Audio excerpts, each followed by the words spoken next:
You are on this very planet that CHUKWUOKIKEABIAMA created to his glory.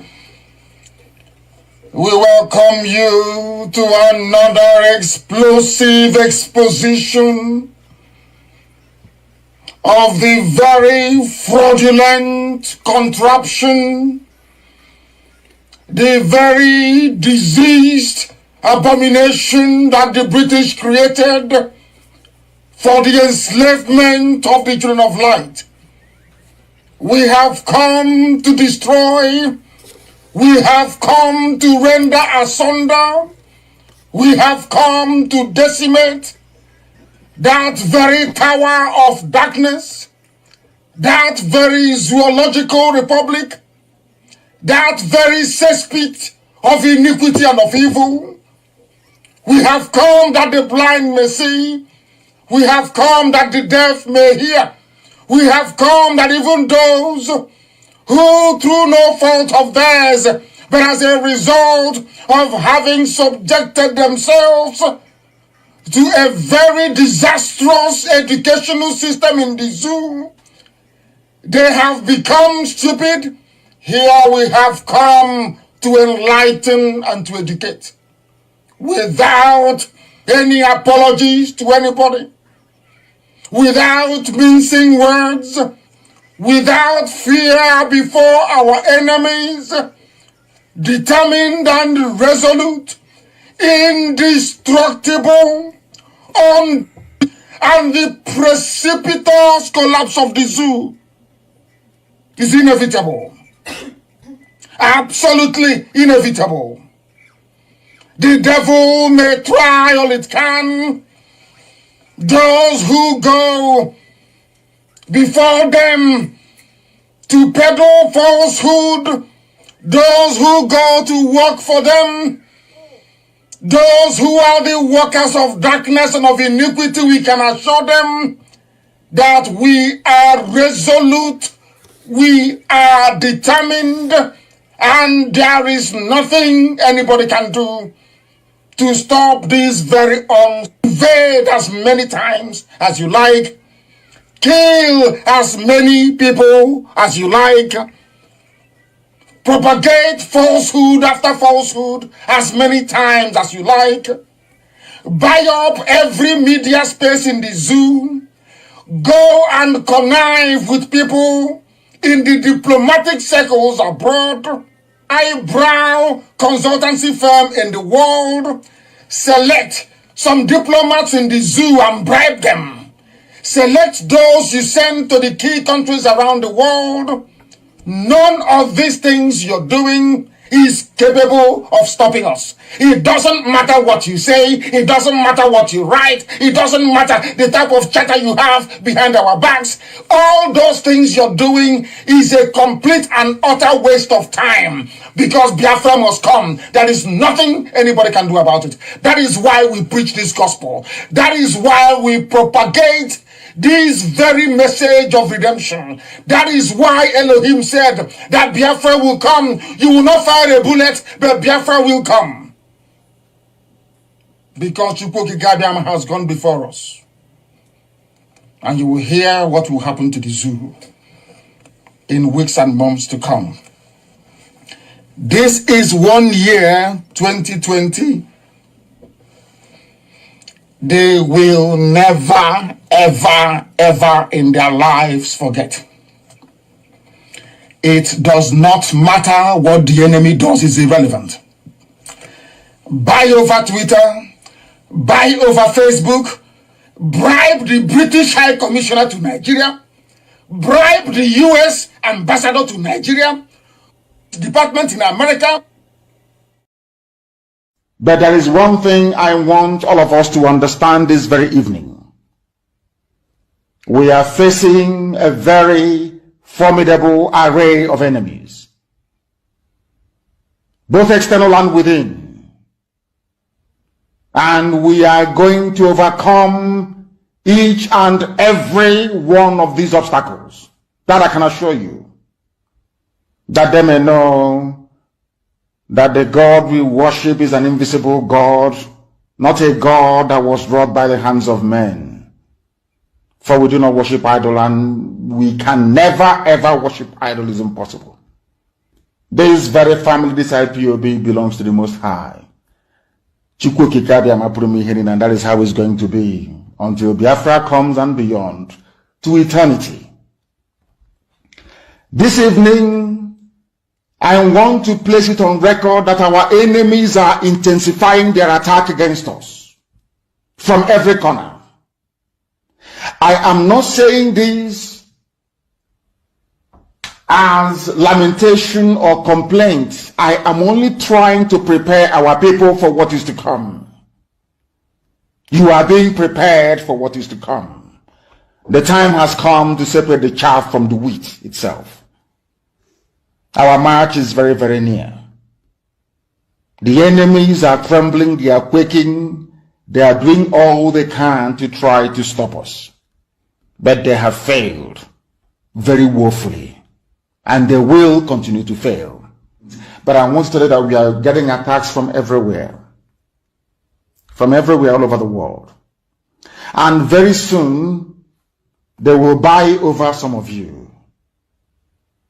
Some of you, they will buy some of you over.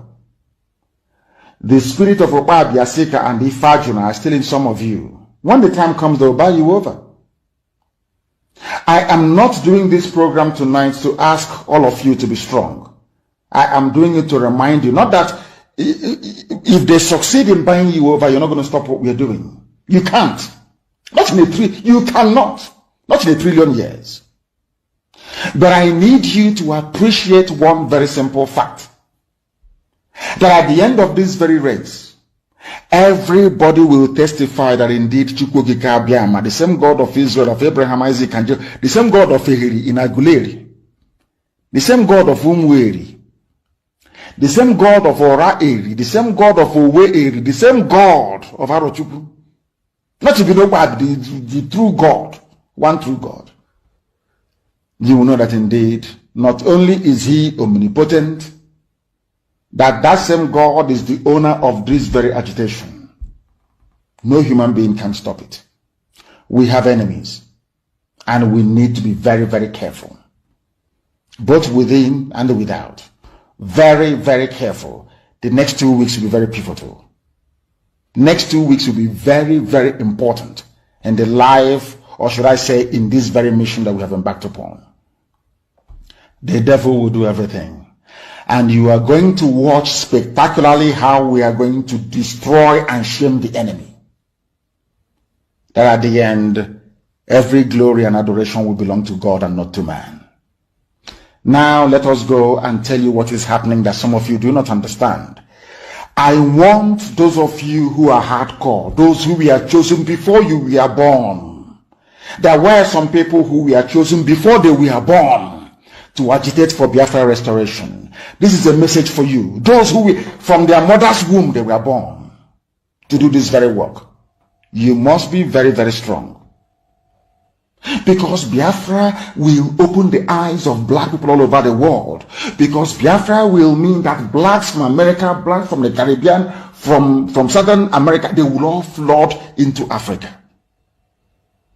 It will be like the time that Yeshua was born. Biafra is like a light, a beacon. They will follow it. They will say, let us go and see what is happening there. That is what these no-colonialists do not want. They don't want Biafra to come. I am telling our people so they understand. The mountains, I didn't say one mountain, the mountains in front of us that we need to overcome. And for us to overcome it, we need to be very strong mentally, mental strength. Just like when you're doing anything in life, and it appears as if you are being buffeted from everywhere. That is the time that you no longer rely on willpower or your muscles. You go to your brain to endure and to persevere and to keep going until you overcome. That is the stage we are in right now. To make sure that our brain is in gear to confront everything the Janjaweed has to throw at us. We don't have money. Their budget is over $20 billion to fight us. They can bribe Facebook. They can buy them off. They can do anything they like. They can come to some of you and bribe you off. They can promise you what you've never had before. They can give you maybe a house in Dubai. They can promise you a vehicle. They can tell you, oh, we'll make you vice president. They can promise you anything to make sure that you're like them. But this very IPOB, this very hardcore is not going to move. And I will tell you why we can't move.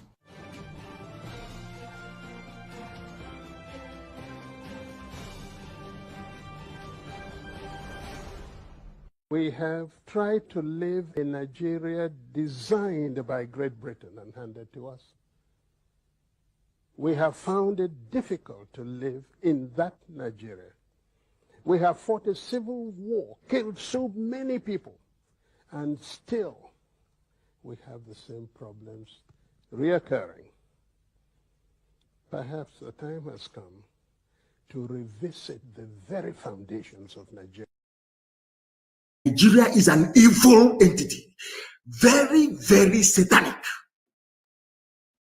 You want to change the narrative. It's IPOB, they're the aggressors. I saw some women, was it yesterday? Give them their Biafra. We don't want to die. Look at murderers calling other people murderers. Can you believe such nonsense? The Fulani leaders, you cannot win. You cannot defeat IPOB. You people were the ones that established many terror organizations in Nigeria in a bid to overwhelm the country and take over the territories for your Fulani people. IPOB became a stumbling block to that very janjaweed expansionist tendency. True or false? Am I lying? You were ruling Nigeria before, doing everything you like, controlling NMPC, controlling the seaport, customs, everywhere you ever. Now, finally, because you felt that you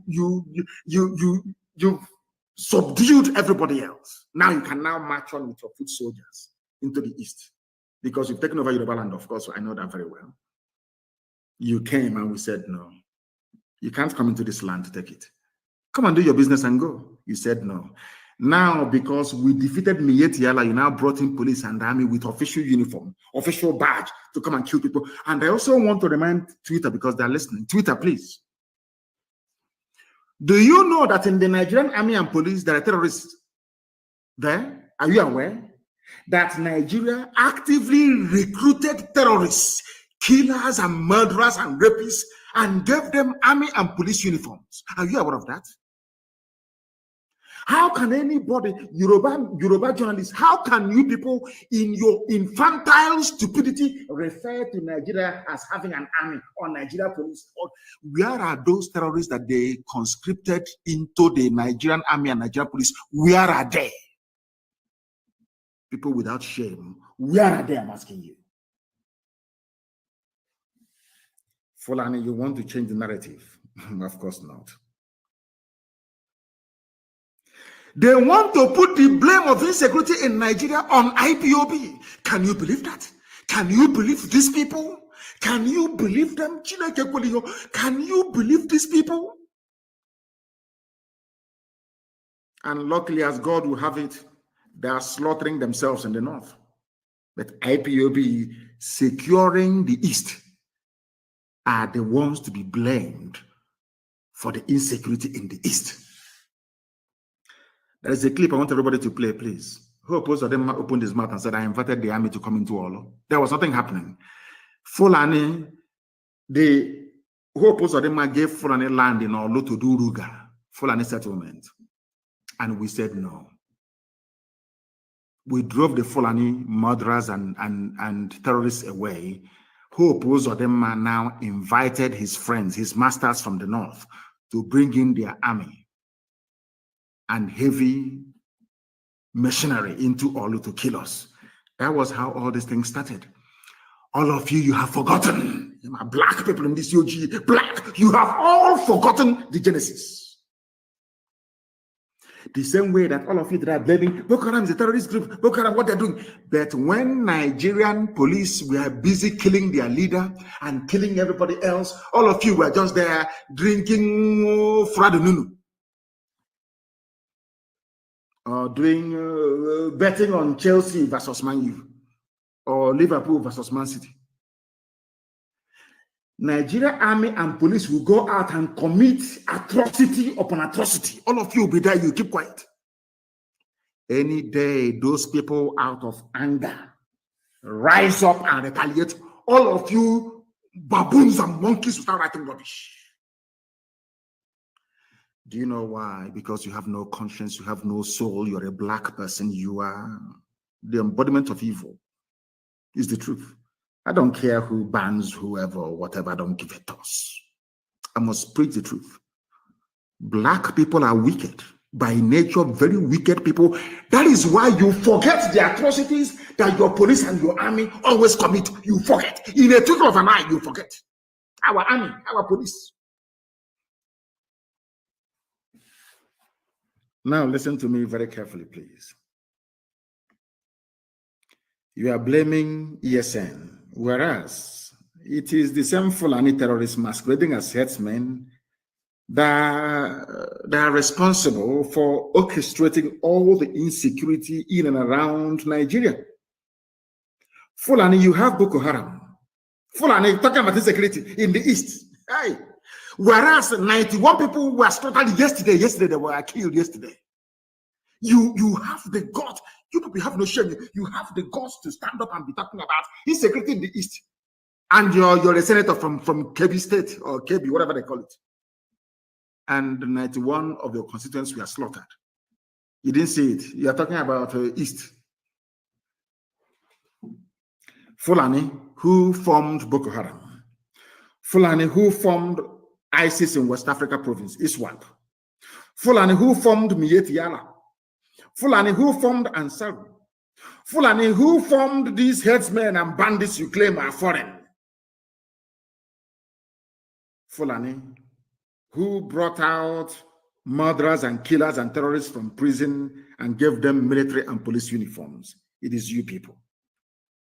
You have now spread them around the country, causing mayhem, abducting people from schools. These are the same place. Hi, these people.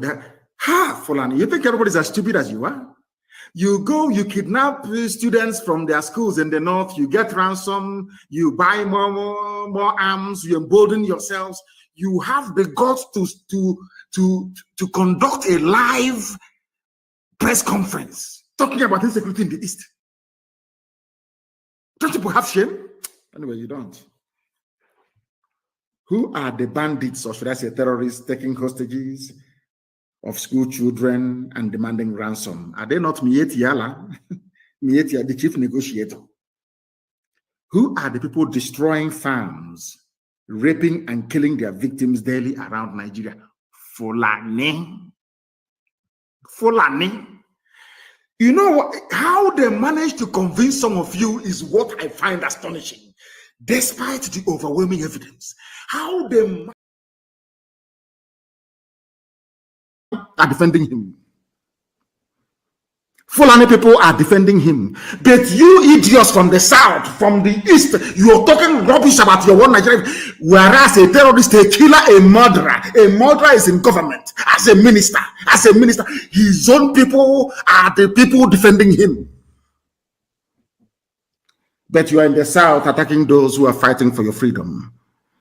And you're telling me that your brains are normal. Maybe that's your one Nigeria. Whereas a terrorist, a killer, a murderer is in government as a minister. His own people are the people defending him. But you are in the south attacking those who are fighting for your freedom. And you're telling me that your brains are normal. Maybe there's something in Suya, maybe in Kilishi, and in that cattle that they give to us to eat. There must be something fundamentally wrong with us as a people. Fundamentally wrong with us as a people. And we must confront it. And confront it we shall.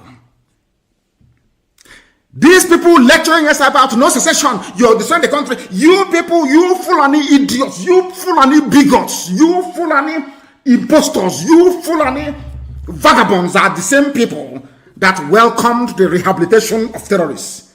You granted bandits, killers, murderers, and kidnappers amnesty.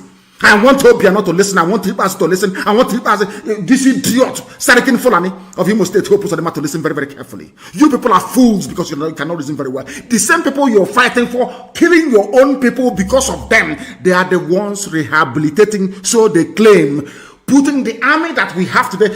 Somebody might come and say, you have given the order that the police and the army should be attacked. All those idiots. Some of you fools who cannot reason, we are not attacking any police. We are attacking the terrorists that they brought into the police and into the army. They are the ones killing our people. We must defend ourselves. You fools cannot reason very well. We are not fighting any standing or legally, properly constituted army or police. These are the same Fulani terrorists, murderers and killers. The same people that went in Damaturu or wherever it is, killing and slaughtering Christians in droves. You fools that cannot reason. The same Boko Haram that has been killing, the same Fulani terrorists have been killing people. They are the ones now in the army. Did you not see them? Recruit them into the army? You're telling me we shouldn't fight them? These are terrorists in police uniform and army uniform. You're saying we should not fight them? Is that what you're saying? Are you that foolish? Are you that stupid? This same Fulani pontificating about peace and unity and anti-secession or whatever garbage that they are pouring out of their useless, stinking janjaweed mouths. These same idiots, these same fools are the ones that rehabilitated Boko Haram. So they claim. These fools are the ones that granted amnesty to bandits. Now, let me surprise all of you. Surprise, surprise. Those that are giving amnesty to are Fulani terrorists, Fulani bandits, Fulani kidnappers, Fulani headsmen who are murderers and land-grabbing urchins. These are the people that are giving amnesty to. You people should reason. You zoo animals called Nigerians, reason for once. The hypocrisy in Fulani, their hypocrisy is astonishing. Hypocrites. Fulani, who is responsible for the state of almost anarchy in the zoo, who is responsible for the hopelessness of the security framework of the zoo, Fulani, who is responsible for insecurity, Fulani, who are the bandits, Fulani, who are the terrorists in the zoo, Fulani, which people are going about slaughtering and taking over other people's farmlands. It is you. You people are the problem. Unfortunately, some idiots from the south cannot see it. You wanted to show us that you know how to write grammar, writing rubbish about one Nigeria. You are defending something that's indefensible. Indefensible. Indefensible, you fools. Some smelly rats, some smelly garbage, gutter, alamajiri, gutter. The lowest of the low. If it's one of those of their fools talking, I will even understand. From the gutter. Not contributed one single thing to the advancement of the zoo. Not one single contribution has the Fulani ever made. Tell me one national contribution that the Fulani has ever made to the advancement of the Zoological Republic of Nigeria. Just name one thing, absolutely nothing. They want power. Power and control of oil and gas. That's all they need. That's all they want. So they can run your lives for you and control your destiny. And you're not ashamed of yourself to claim that you're educated.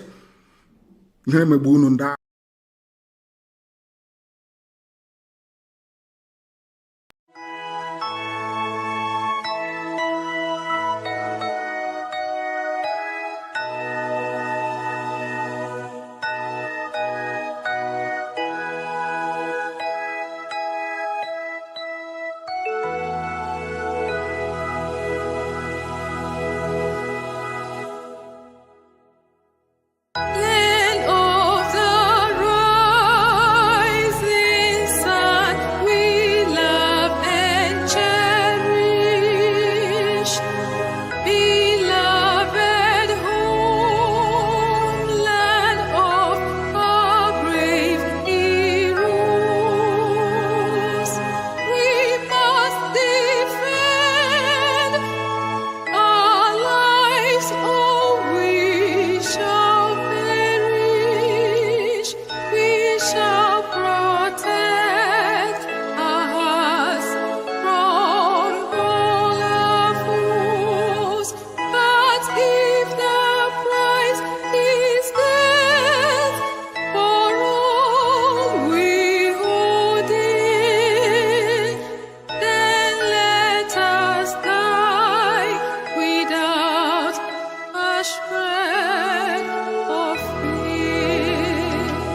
us pray.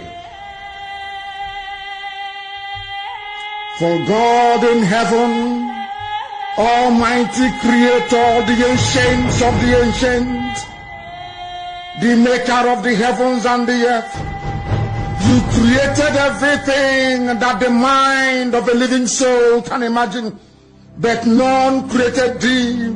That is why we say you are immortal, you are invisible, you are omnipotent. This very God that every generation who has ever had the grace of knowing thee have always testified to your goodness.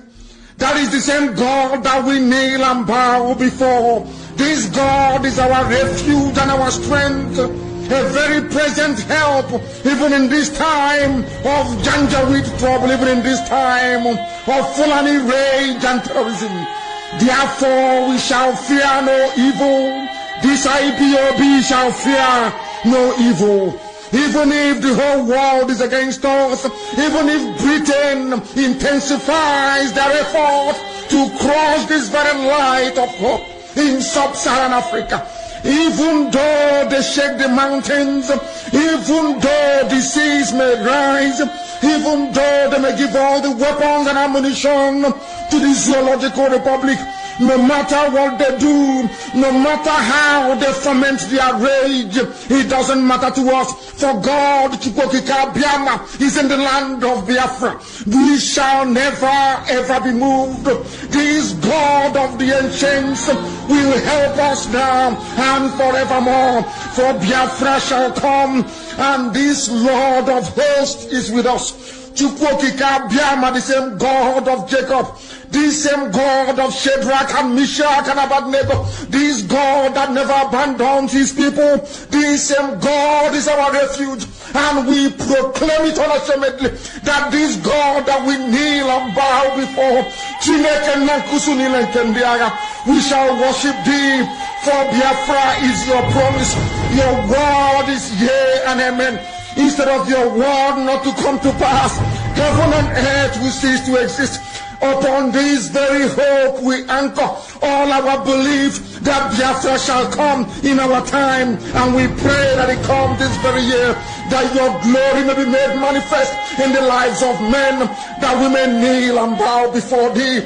Nyahan soro tutona nsoporo ne jamma ne bisiala Chineke na nke pụrụ m ihe niile ka otuto niile wee dịrị gị eze dị nsọ ugbu ama ruo mgbe niile ebighị ebi. Ise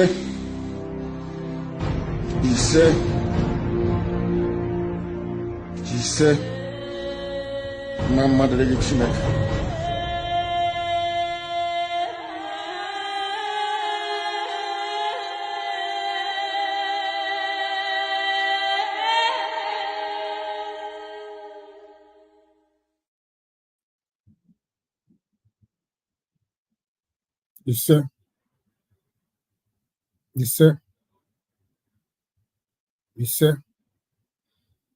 Good evening, fellow Biafrans. Good evening, lovers of freedom. Good evening, friends of Biafra.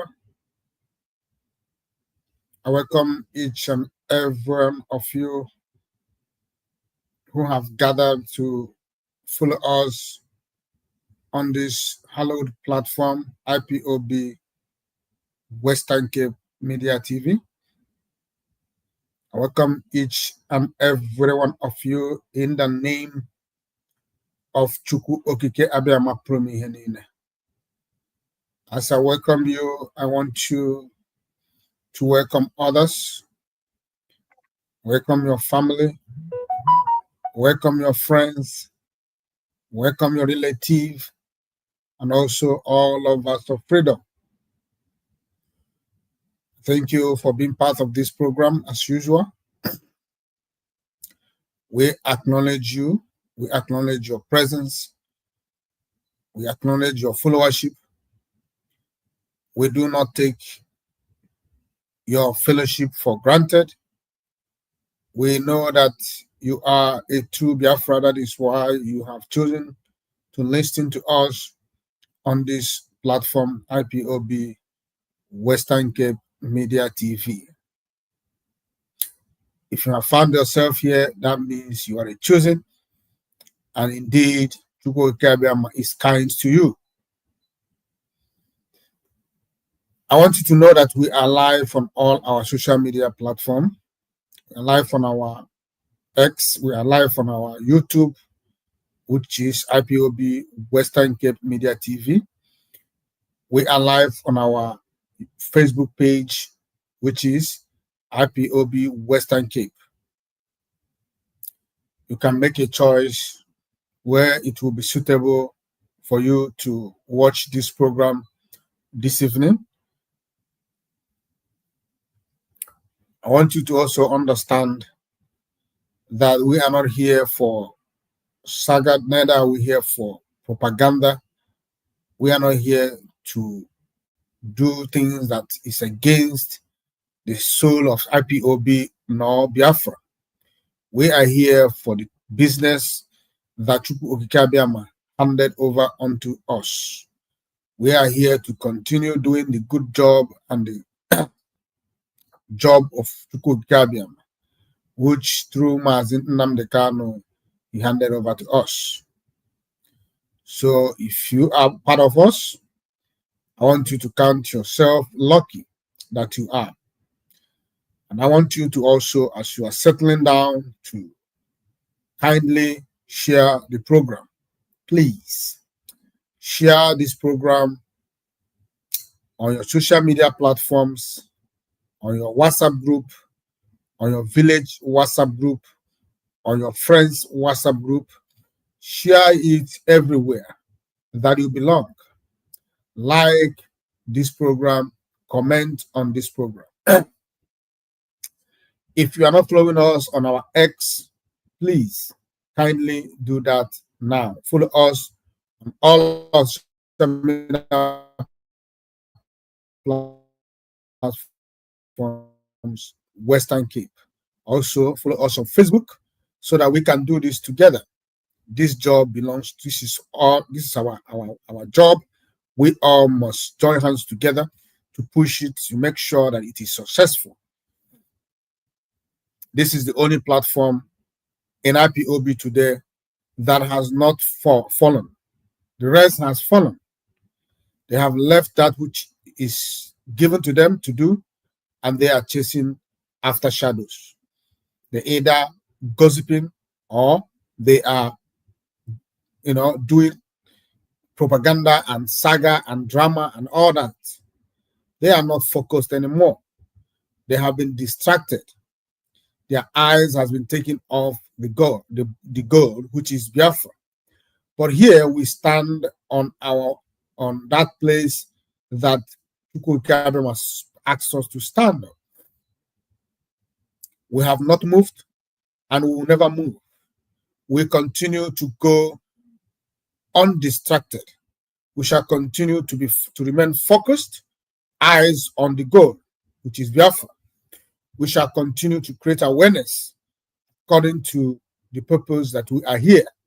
We shall continue to tell the world about the injustice that is being meted on our leader, Mazin Nnamdi Kanu, whom the Nigerian government kidnapped and extraordinary rendition, and today remains in their solitary confinement, where they have kept him, and up to date, they have not given him freedom that he deserves. We shall continue to talk about who Mazin Nnamdi Kanu is and what he represents. Mazin Nnamdi Kanu is a freedom fighter. He is the leader of the indigenous people of Biafra. He has not committed no crime. He has never killed anybody. He has never taken what does not belong to him.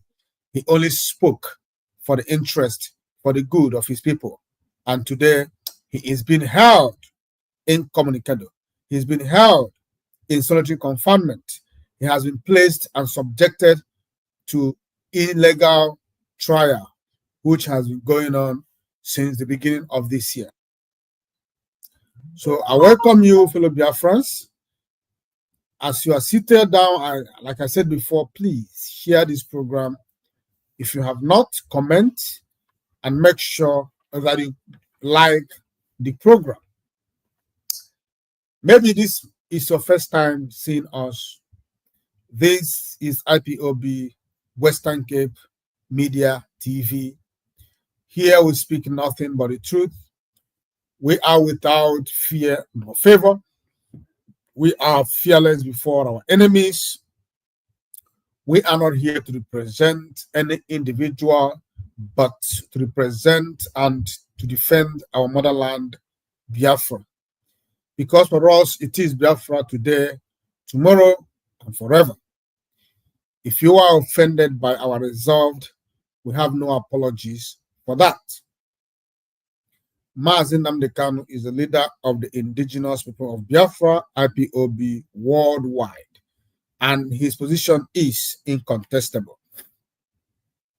IPOB is here to restore Biafra, and we are not going to be swayed until Biafra is restored.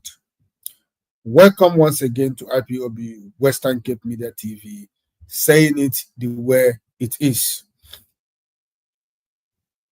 We say it's the way it is because we are fearless before our enemies, because truth is our hallmark. We do not bite our tongues. We do not mince words. We go ahead and speak that which is the truth. Irrespective of how you feel, it is not our business. It remains secondary to us. We must speak the truth. We must do that which is right. According to our leader, if you are IPOB, you must be whiter than white and whiter than snow. You cannot be whiter than white and whiter than snow, and you are afraid to speak truth. You must not choose the ones to speak and the one not to speak.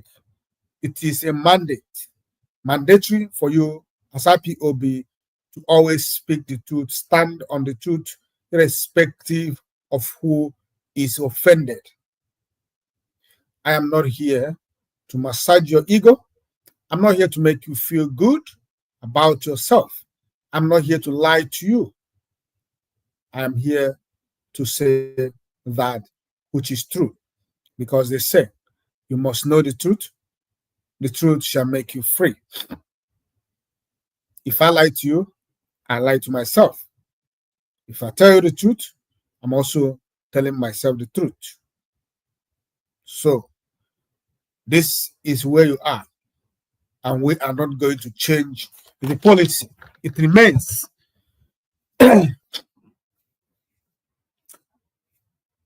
I bring greetings to you, fellow Biafrans, from my coordinator, Mazi Nnamdi. Mazi Nnamdi is the IPOB Western Cape coordinator. Mazi Nnamdi is the one who has been representing Mazi Nnamdi Kanu both in person and in spirit. Mazi Nnamdi is doing his job irrespective of the pressure, the distraction, the sabotage, the gang-ups against him by the evil ones. Mazi Nnamdi has sacrificed everything sacrificable to make sure that this zone stands and remains afloat. Mazi Nnamdi is a believer, a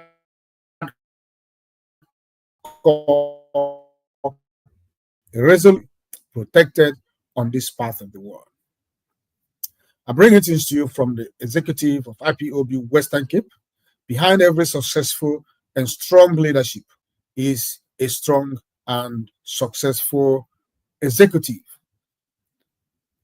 I bring it in from all the IPOB Western Cape members.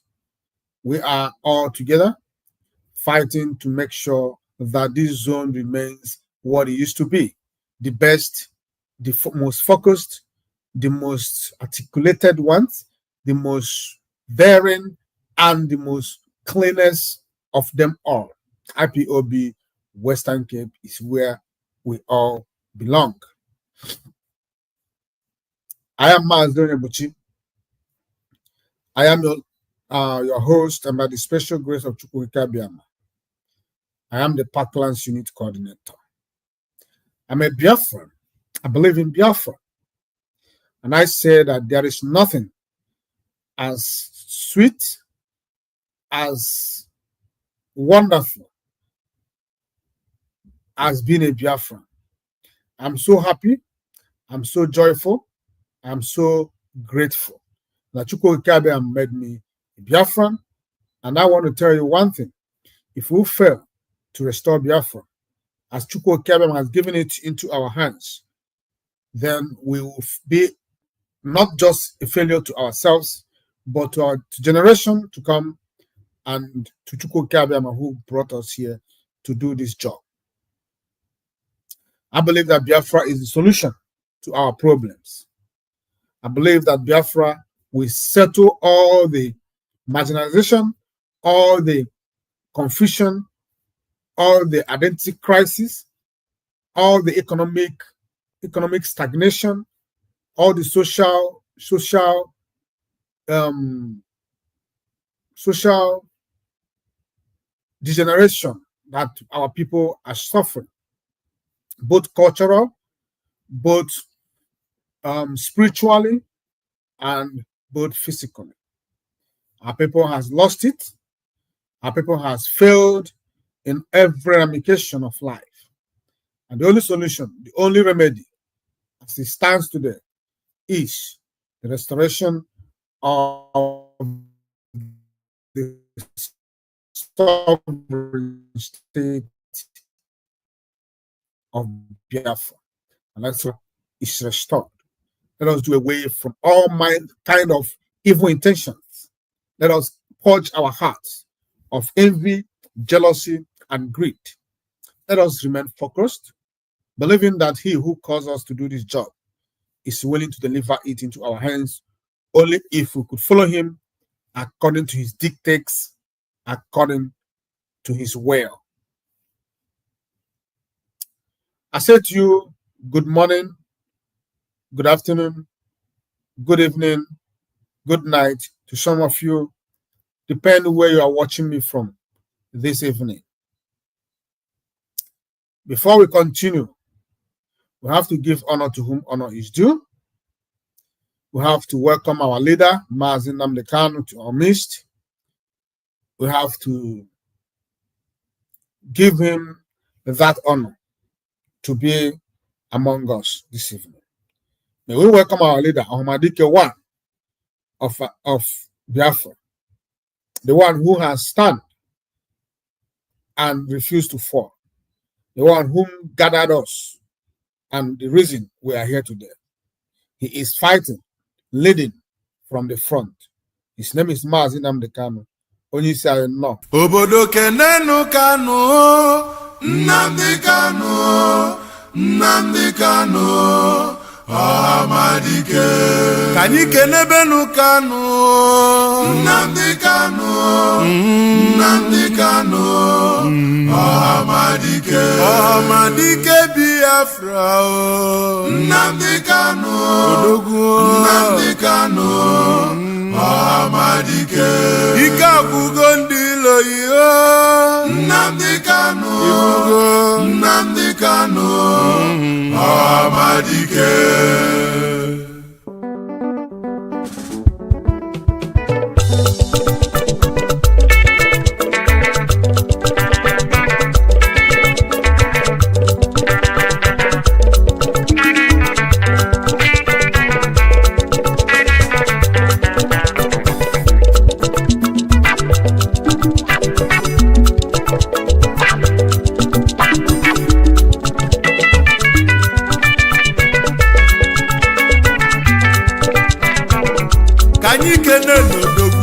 Nnamdi Kanu, Nnamdi Kanu, Ahmadike. Ahmadike Biafra. Nnamdi Kanu, Nnamdi Kanu, Ahmadike. Odogwa nebula buke. Nnamdi Kanu, Nnamdi Kanu, Ahmadike. Ike agwụgo ndị loyi. Nnamdi Kanu, Nnamdi Kanu, Ahmadike. Ndị loyi na-achọzi udo. Nnamdi Kanu, Nnamdi Kanu, Ahmadike. Mana oge zugo. Nnamdi Kanu,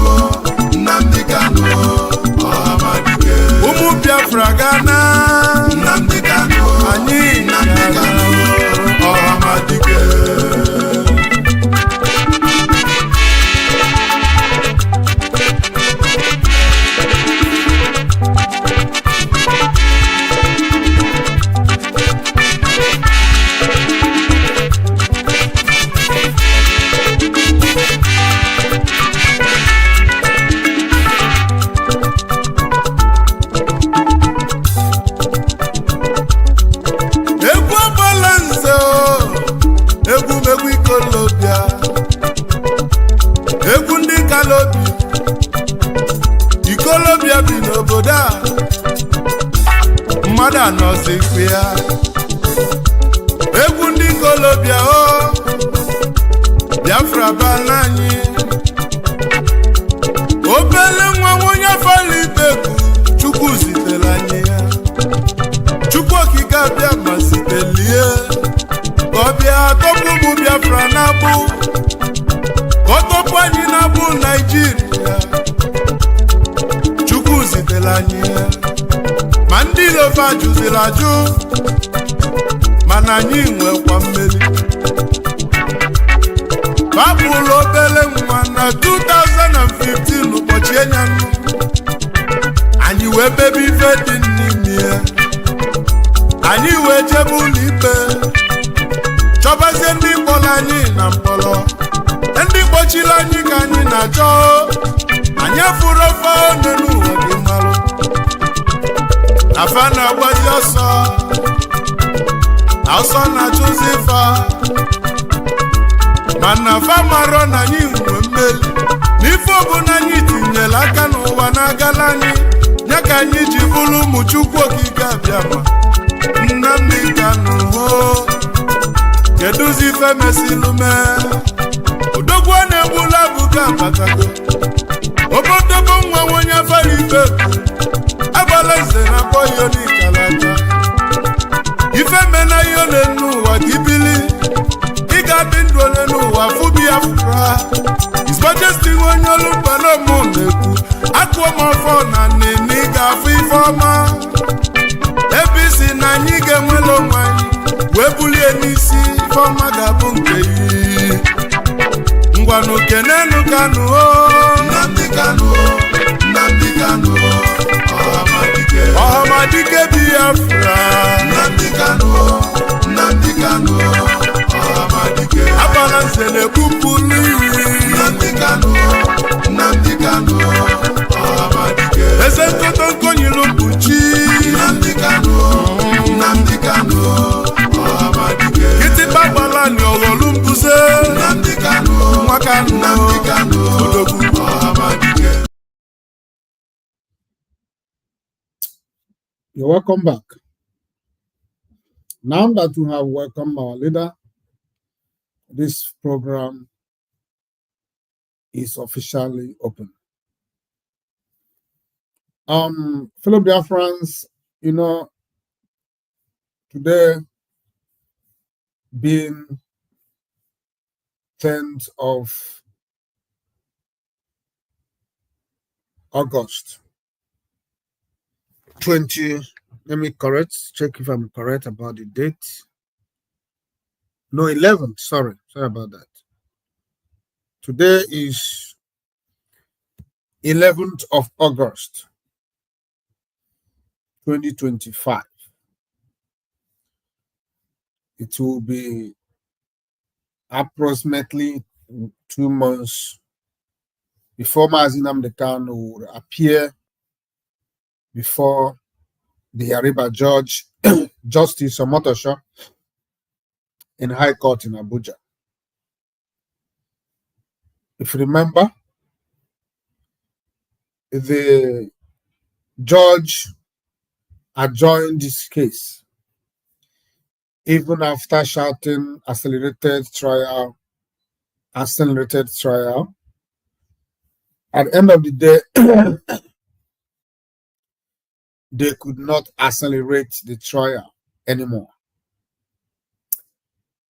Finding out that there was no case against Mazi Nnamdi Kanu,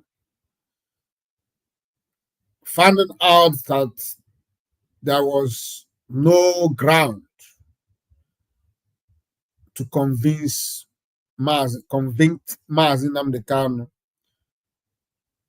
When they found out that it has always been a sham, they could not believe their eyes. Every witness called by the Nigerian government was nothing but a total failure and a joke. All the cross-examination done on them comes out to be I don't know. I can't remember. So after they have found out that it is not possible, they started scampering for means to further keep Mazi Nnamdi Kanu in this illegal detention. So when Mazi Nnamdi Kanu's legal team moved for no case judgment, no case ruling, the judge seized the opportunity in the name of vacation to adjourn the case for another 3 months. Well, ndị Igbo si na onye ji mmadụ na ana ji onwe ya.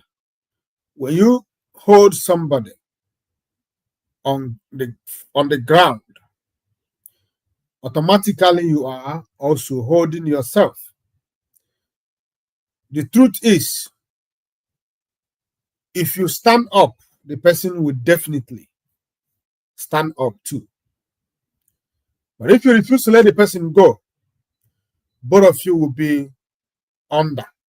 That is exactly what is happening to Nigeria and Mazi Nnamdi Kanu. They thought that they can keep Mazi Nnamdi Kanu in illegal detention.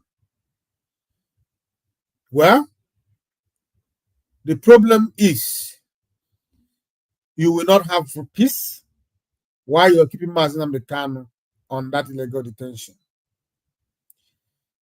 You will continue to answer both national, international calls of condemnation, whether you want to give in or not. The truth remains, there is no peace for the wicked.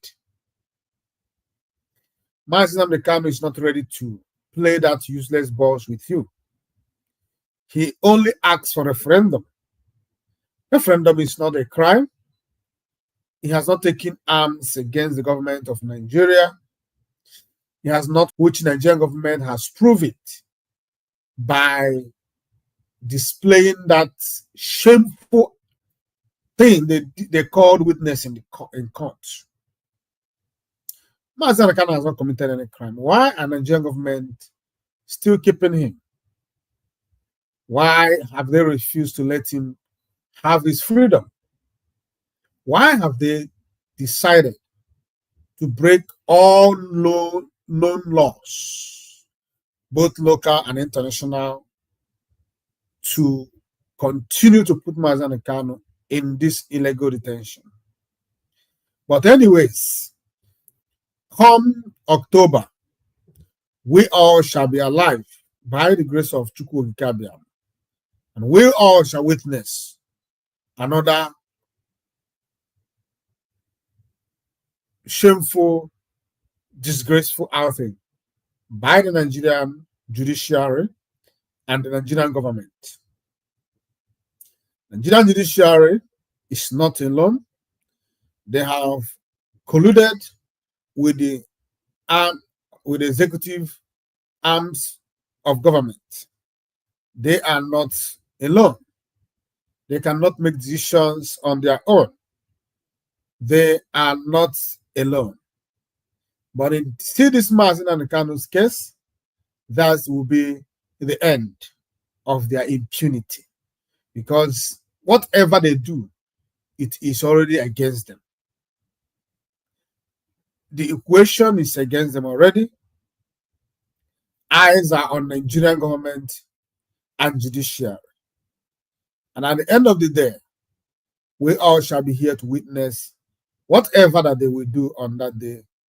Whether the judge, the Yariba judge, agree that it's no case here, or he will insist that the case, the trial shall continue. Whatever way, it is a win-win for us. It is a win-win for Mazi Nnamdi Kanu. And we shall continue to follow them, whichever way they've decided that we go. But at the end of the day, we shall win. That is the truth. There's no other truth about it. If you notice what I told you from the beginning of this sham trial, this illegal trial of Mazi Nnamdi Kanu, immediately I learned that Yariba judge has taken over the trial.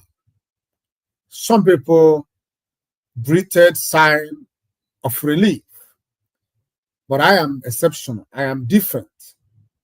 I have different opinion about this Yariba judge. It is not because he's not a good judge. No, he's not good at what he do. No, he is good at what he do. But the problem remains that a Yariba person is untrustworthy. You cannot trust a Yariba judge. You cannot trust a Yariba person. I said we must keep our eyes on the ball. We must not celebrate that Binta Nyako has finally been removed from this whole drama. Binta Nyako is a small demon. You see this Yariba judge, he is a bigger demon. He's a bigger demon.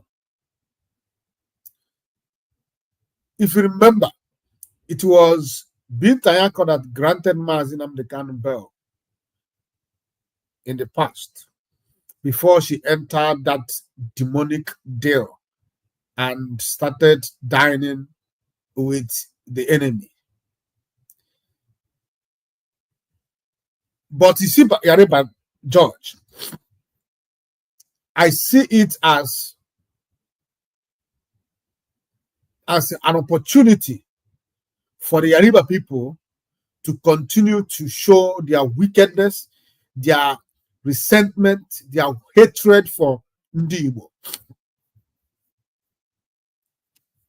The current president of Nigeria, in the person of Tinubu, was not the one that kidnapped Mazi Nnamdi Kanu. It was he only inherited Mazi Nnamdi Kanu. And one would have expected,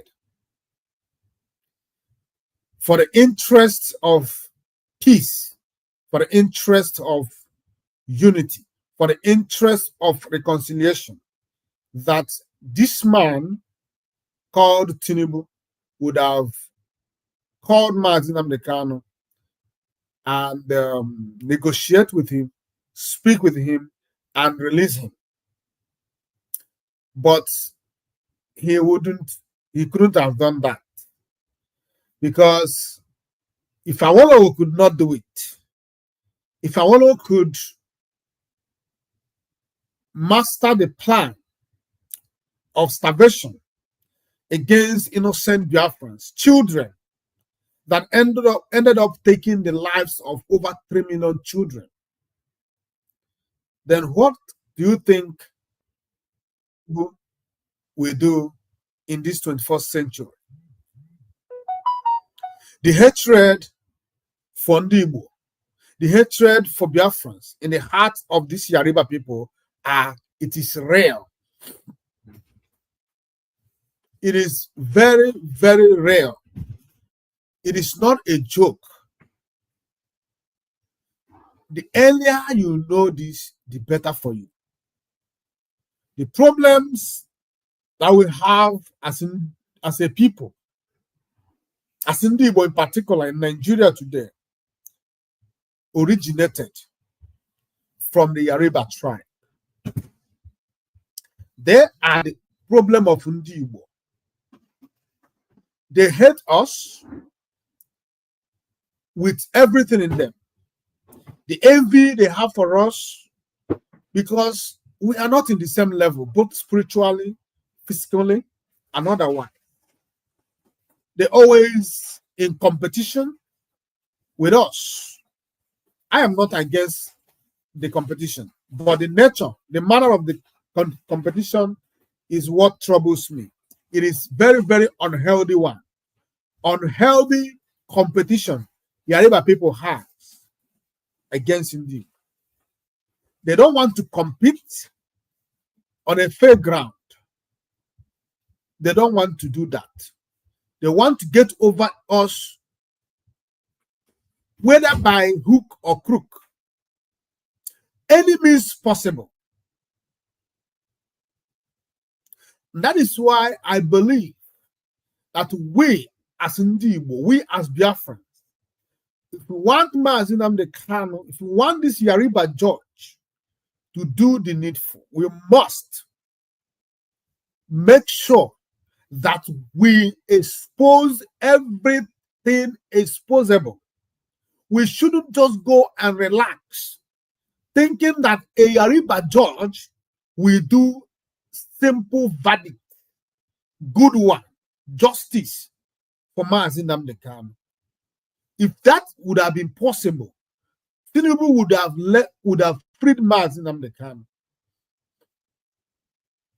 If it was a Fulani person that inherited Mazi Nnamdi Kanu, by now he would have freed Mazi Nnamdi Kanu. But you know, Yoruba people, they saw Mazi Nnamdi Kanu, or rather, they see Mazi Nnamdi Kanu as a threat to their already damaged, bankrupted, damaged zoo. So, they are threatened by the intelligence of Mazi Nnamdi Kanu, by the personality of Mazi Nnamdi Kanu. Something that they never had and they will never have is Mazi Nnamdi Kanu. So, Tinubu refused to let Mazi Nnamdi Kanu go. What is his reason for not allowing Mazi Nnamdi Kanu to go? Immediately he came to power. He freed Sunday Igboho. He freed Showore. He freed the Mieti Allah president. All of them were charged by the same charges of terrorism, treason, and whatnot. He let all of them go without any skin pain, but insist that Mazi Nnamdi Kanu must answer to all the sham charges against him. Today, they are trying everything possible to make sure that Mazi Nnamdi Kanu drop the agitation of Biafra. That is all they want. They don't want to negotiate the way out with him. They don't want to sit in a round table with him. They just want him to drop the agitation. And they are hell-bent in making sure that Mazi Nnamdi Kanu drops the agitation for Biafra. That is all they are doing. I want you to have it in mind. I want you to have it in mind. Do not be deceived. Do not be distracted. Let us continue to call Justice Omotosho to serve justice. Let him discontinue this illegal trial. There is no case here. There is no evidence linking Mazi Nnamdi Kanu to anything. There is no crime committed by Mazi Nnamdi Kanu. He did nothing. He must be set free. He must be released. He must be allowed to go home to his family, to his friends. He must. He's a human being and he must be treated as such. He deserves his freedom. He is not guilty of any kind of crime. Not talk of terrorism. Yoruba Judge Omotosho let Mazi Nnamdi Kanu walk. Justice delayed is justice denied. You have denied Mazi Nnamdi Kanu justice. Enough. Enough. We call on all men and women of conscience to speak up. Speak up against this evil. Speak up in the face of evil. Speak up. Today it is Mazi Nnamdi Kanu. Tomorrow it could be you. Tomorrow it could be your children. Speak up. You are setting a very dangerous precedent not to speak up against this injustice. Because you may think that it is Mazi Nnamdi Kanu it is happening to. It doesn't concern you. Well, let me remind you, when they came for the Jews, I did not do anything because I am not a Jew.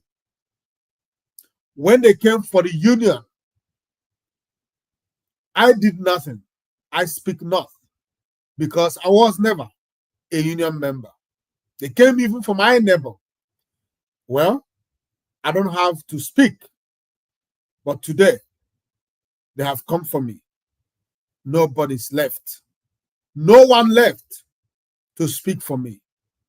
I want you to know that what you are setting is a very, very dangerous precedent not to speak in the face of oppression, in the face of intimidation, in the face of evil. It does not cost you anything to speak, condemn, and call out evil wherever you see one. Mazi Nnamdi Kanu is not an alien. He's a human being. He's a freedom fighter. He is only speaking for his people. He exercised the right to self-determination as enshrined in the law of Nigeria and AU and the rest of them. He committed no crime, both internationally nor locally. Why are you keeping him? Why is everywhere silent? Why are people so quiet? Why are you staring when this evil is going on? Speak now or forever remain silent. Well, I came across a video I want to play in regards to Mazi Nnamdi Kanu's continuous illegal detention. His barrister, the legal counsel, representing both Mazi Nnamdi Kanu and IPOB in legal matters, Barrister Aloyedumako, made a video today. And I think it is good if I bring it to your notice. I want us to listen to what Barrister Aloyedumako had to say about the condition of Mazi Nnamdi Kanu.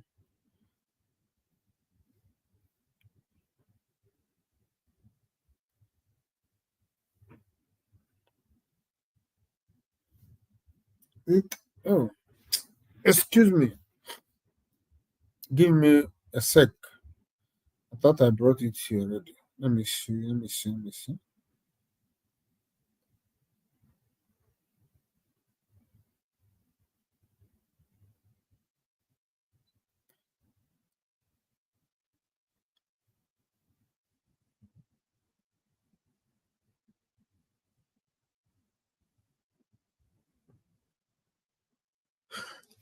Well, before that,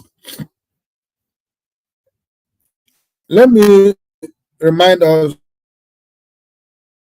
about this.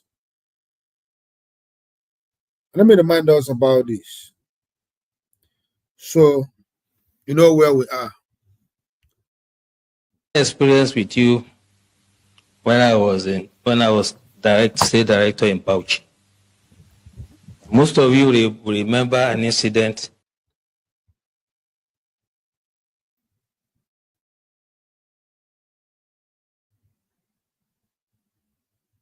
AIG, there are not a few who believe that the pace at which the Interpol International and Interpol AIG, there are not a few who believe that the pace at which the Interpol International and Interpol Nigeria are working is quite interesting. They point to the fact that Nnamdi Kanu, the leader of the proscribed group, IPOB, it didn't take long for them to grab him from the same Kenya and get him down to Nigeria, and he's facing justice now. That's why is this like a case of we're following process, diplomatic channels, etc., etc. Believe you me, I want to tell you I don't know what you are talking about. All I know... You seems not to know exactly what we are talking about here.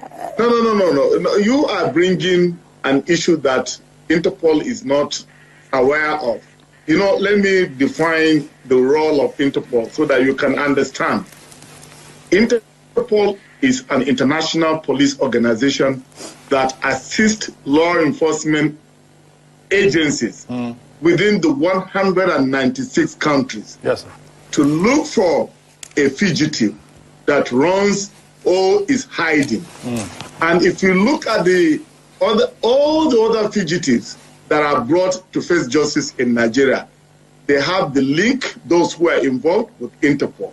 So I don't know I don't want to talk about issue of Kanu, who brought him back to Nigeria. I'm not aware how he was brought back to Nigeria or how he came into Nigeria. Interpol is not aware. We stated this long time ago, and we made it categorically clear.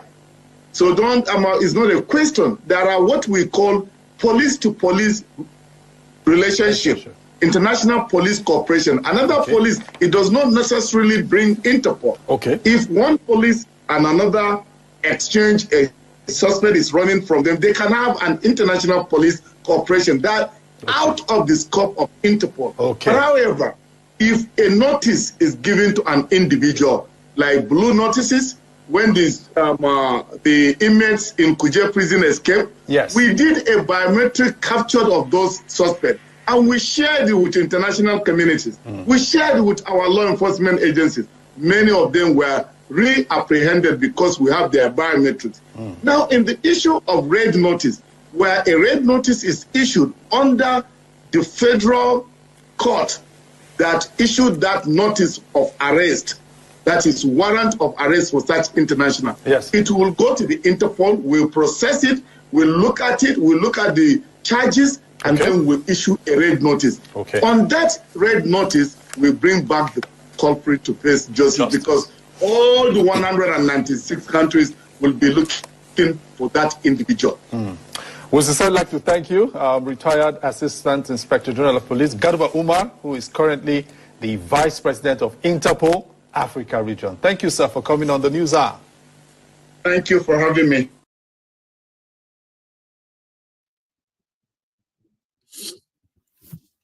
You're welcome back. And I just wanted to remind you about that video. Then let us go to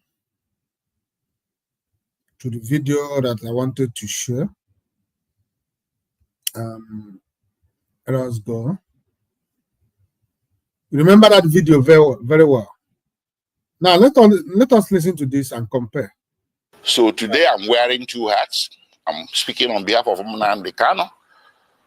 I'm also speaking on my own behalf. My name is Aloy Ejimako. I'm the Special Counsel to Nnamdi Kanu and the indigenous people of Biafra. And I'm speaking to you from a location in Nigeria. The man, Nnamdi Kanu, is well known. He's everywhere. He's on Wikipedia. He's an internationally acclaimed freedom fighter. But there's just a few things I need to tell you about him. What brought him to limelight was the formation of the indigenous people of Biafra in the United Kingdom in 2012. Simultaneously, he also founded Radio Biafra. And these two organizations were aimed at one thing: liberation for the people of Biafra, or restoration of the former Republic of Biafra that went defunct in 1970.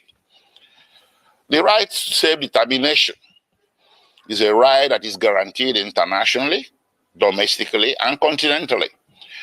It's within the black letters of Nigerian law at Article 20 of the African Charter on Human and People's Rights. The right to self-determination is guaranteed. So the formation of IPOB did not break any law. Not laws of United Kingdom, not international law, not Nigerian law. But guess what? When Mazin Nnamdi Kanu, who was born in Nigeria, but who acquired British citizenship later on, came to Nigeria in October 2015, the government of President Muhammadu Buhari, which had come to power in May, decided to arrest him. He was not arrested between 2012 and 2015 because the government of the day at that time understood that self-determination is not a crime. But the government that came into power in 2015 in May decided that self-determination is going to be treated as a criminal activity. So he was arrested in Lagos. He was charged for treason, also for insulting the president and illegal importation of radio equipment. 3 charges. The treason one, they split it into 2, treason by himself and treason by conspiracy. This thing went on from 2015 until April 2017, when he was eventually granted bail. So he was detained for nearly 18 months. After granting him bail, he returned to his ancestral home in the southeastern part of Nigeria, and he was enjoying his bail when suddenly, between 10 September and 14 September 2017, the Nigerian army, without any justification whatsoever, levied lethal, massive military operations against Mazin Nnamdi Kanu's ancestral home. That day, he was sitting at home with so many people, his family members, including his 2 elderly parents. The attack was lightning, it was a bleakridge, it was massive, and it was not the type of an attack you will expect a national military force to levy on a civilian location. But they did. At the end of the day, 28 people lost their lives. Mazin Nnamdi Kanu sustained injuries. His parents sustained injuries as well, but somehow, by the grace of God, they all managed to escape. From there, the rest is history. And because there was a national and international manhunt for him by the security forces, which rules of engagement was to shoot, not to maim. If you see Nnamdi Kanu, if you encounter him anywhere, shoot not to maim, but shoot to kill. That's what they went there to do on 10 September, but they didn't succeed. But it went on. They went on in a manhunt. So Nnamdi Kanu was forced to flee the municipal boundaries of Nigeria in search of safe haven overseas. Eventually, in May 2021, he settled in Kenya. He entered Nairobi and settled in Kenya somewhere. He never knew that Nigerian security forces, the international branch of it, were laying in wait for him. They laid an ambush for him. So on 19th June 2021, he drove himself to Jomo Kenyatta International Airport on a personal errand. As soon as he drove into the parking lot and alighted from his vehicle, several well-armed security men suspected to be of a mixture of Nigerian and Kenyan security forces swooped on him, grabbed him, abducted him, and put him forcibly in a vehicle and drove away. Well, They didn't take him to the police station. They didn't take him to immigration because he was a foreigner. He should have been taken to immigration. They didn't take him to any official law enforcement facility. They took him to a secret location in Nairobi, a non-official secret location. So in effect, they disappeared him. And they kept him at that secret location for a whole 8 days.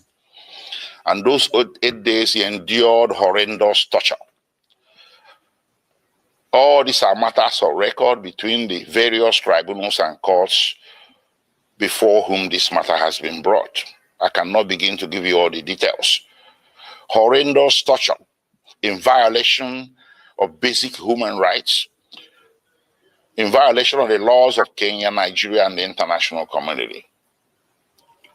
When Nnamdi Kanu was abducted on 19th June 2021, the proper thing that should have been done is to take him to a police station, from there to a court. And then if you wanted him back in Nigeria, you subject him to what is called extradition proceedings. This is a basic tenet of the law that you see in the laws of any nation. Kenya has an extradition act to which Mazen Nnamdi Kanu should have been subjected. But guess what? They didn't do that.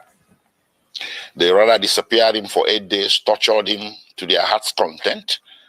And on 27th June, they secretly brought him out from this location and took him through the back doors, evading Kenyan immigration, direct to the tarmac of Jomo Kenyatta International Airport, Nairobi, where a private plane was waiting. They bundled him into the plane, chained him to the chair, and everything. He endured 5-6 hours flight from Nairobi to Kenya in the most excruciating circumstances. They arrived in Nigeria late in the evening, and the plane flew back to Nairobi. They took him to the headquarters of the National Intelligence Agency in Abuja, where he spent the first night with all the lights left on to assure his maximum discomfort. The following day, they transferred him to the headquarters of Directorate of State Security in Abuja. And on the third day, they brought him before the Federal High Court in Abuja. The Federal High Court was well aware that Mazen Nnamdi Kanu has counsel of record. It was an open case. It wasn't a new case, a pre-existing case. But the Federal High Court decided to conduct the arraignment in violation of his constitutional right to counsel. And that arraignment led to the indefinite detention with which we are struggling today. Anyways, taking you back a few steps, the little military invasion of 2017 was not unrequited, judicially speaking. I took the matter before two tribunals, or a tribunal and a court. First, I took it to the African Commission on Human and People's Rights, which rendered a decision in March 2018 condemning the action and calling it a violation of the African Charter. And they wrote to the President of Nigeria, they wrote a letter to the President of Nigeria requesting him or directing him. They used diplomatic language, but the decision was there that what you did is wrong. So you need to roll it back. You need to reverse everything you have done, which includes declaration of IPOB as a terrorist organization and hounding their members as criminals. The African Commission held that what Nigerian government was doing was persecution, not prosecution. But the IPOB and its members simply possess an inconvenient political opinion which the Nigerian government was seeking to suppress by means of punishment of some sort. And they asked or directed Nigerian government to reverse itself. Nigerian government never did. Rather, it escalated. Well, subsequently, I went to a local court, a high court in Abia State in eastern Nigeria. I sued the Federal Republic of Nigeria, the Nigerian Army, and other parties who were Confederates in that attack of September 2017. And in January 2022, fortunately for us, we won. The High Court made an order. The High Court reached a judgment that what happened to Nnamdi Kanu in September 2017 was a flagrant violation of his constitutional right to life and constitutional right to his privacy.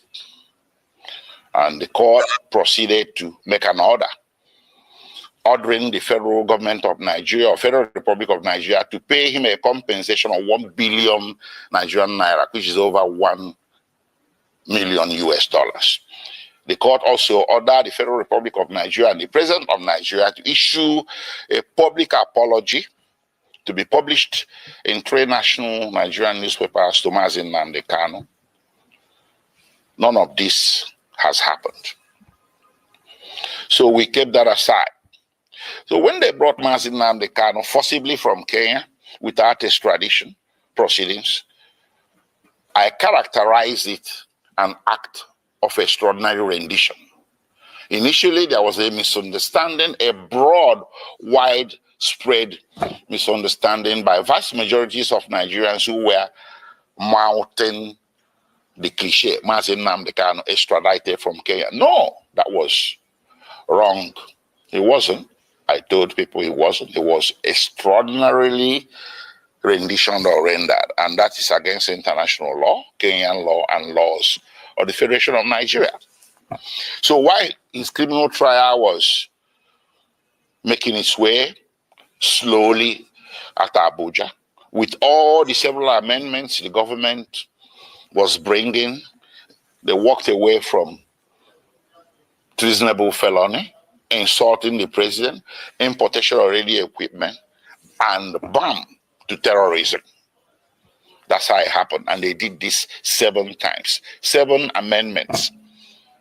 If Nnamdi Kanu was guilty, why is it taking so long to bring him to trial between 2015 and today? That is 8 years. So what he's undergoing is not really a judicial trial. It's a trial by ordeal, trial by fire, imprisonment before conviction. They just want to get as many years of jail time out of him as possible because they know that with the evidence available, conviction will be impossible. And that was made worse by the extraordinary rendition, which I took also as a civil violation to a federal high court in Nigeria. And in October 2022, the federal high court came down with a judgment that extraordinary rendition was a violation of his constitutional rights, his fundamental rights, and they awarded him 500 million Nigerian naira. That's about $800,000. So all around, everywhere that this matter has gone to, including in July 2022, before the Human Rights Council at the United Nations, the Human Rights Council, United Nations, came down with an opinion that what happened to Mazi Nnamdi Kanu in Kenya and that brought him to Nigeria is a very grave violation of international law. And they directed that he should be released unconditionally. And of course, the Court of Appeal in Nigeria did come down with a similar judgment in same October 2022, discharging Mazi Nnamdi Kanu of all charges and bearing any further trial of his person in any court in Nigeria as a consequence, as a direct consequence of the extraordinary rendition. So what more can you ask for a man to deserve his freedom? How many have I counted? United Nations, which in this case should be considered a world court. Then you have the Nigerian Court of Appeal, which is the second highest court in the Federal Republic of Nigeria. Then you have the Federal High Court, which is the court of first instance at the federal level. And of course, you have the state high court that awarded him 1 billion Nigerian naira. So between 2015 and today, 8 years and running, Mazi Nnamdi Kanu has snagged 4 major victories against the Federal Republic of Nigeria, with Federal Republic of Nigeria winning nothing. What more do you need as stark evidence, affirmative evidence that what is happening here, ladies and gentlemen, is an act of persecution, not prosecution? It's time to end it. On his behalf, I will ask all men and women of goodwill everywhere in the world to speak up. There was this saying about Jews. When they came for the Jew, you said nothing. When they came for the Jew, you said nothing because you're a trade unionist. Then when they came for the trade unionist, you say, well, I'm a scientist. You said nothing. They took the Jew, they took the trade unionist. And then when they came for the scientists, nobody spoke for you. Mazi Nnamdi Kanu is a poster boy for all the injustices that a great race, the Igbo people, and their cousins in the former Eastern Nigeria have been subjected to since the founding of Nigeria. These injustices became more public because since 2015, they have been escalated. So how do you fight back? You fight back by telling the system, I want out. I want my own country is not a crime. It does not require a bullet. It doesn't require muscular military law enforcement. What it requires is sitting across the table and talking about it. A lot of nations have been founded on referendum. That's what Mazi Nnamdi Kanu and the indigenous people of Biafra were asking for. That led to all this conundrum, to all this saga.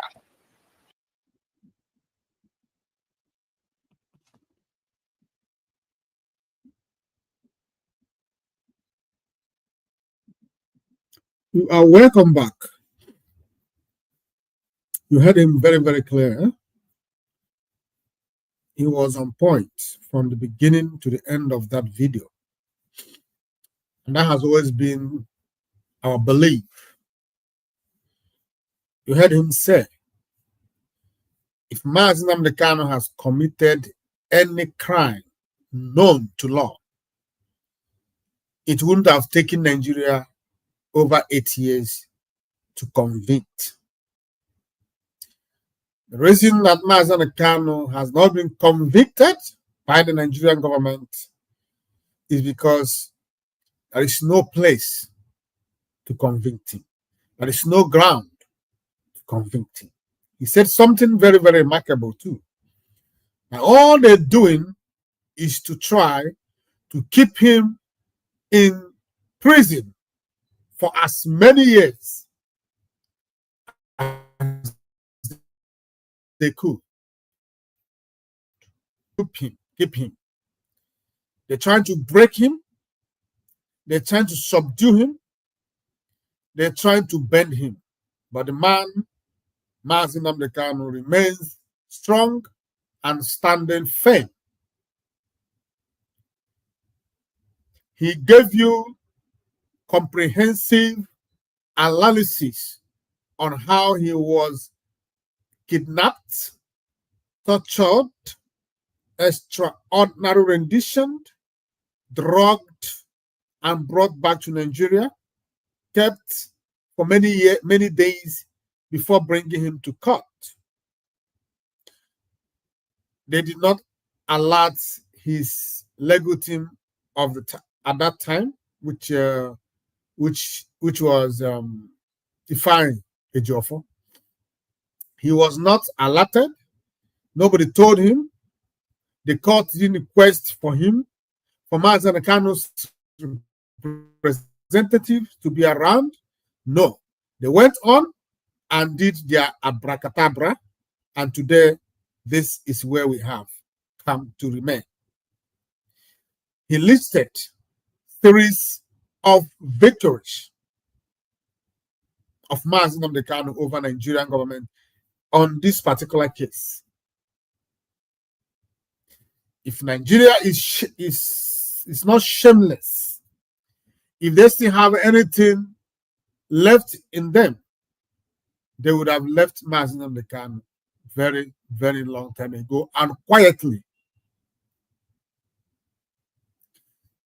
If Mazi Nnamdi Kanu has claimed victory over Nigerian government in this particular case in over 4 courts, both international, both African, both national, if Mazi Nnamdi Kanu has claimed this victory over Nigerian government, what stops you? Why do you doubt?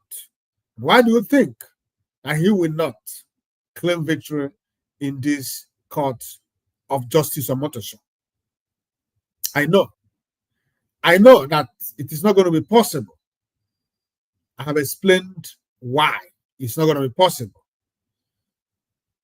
But at the end of the day, there is nothing that Nigerian government and the Omotosho, the Ariba judge, could do.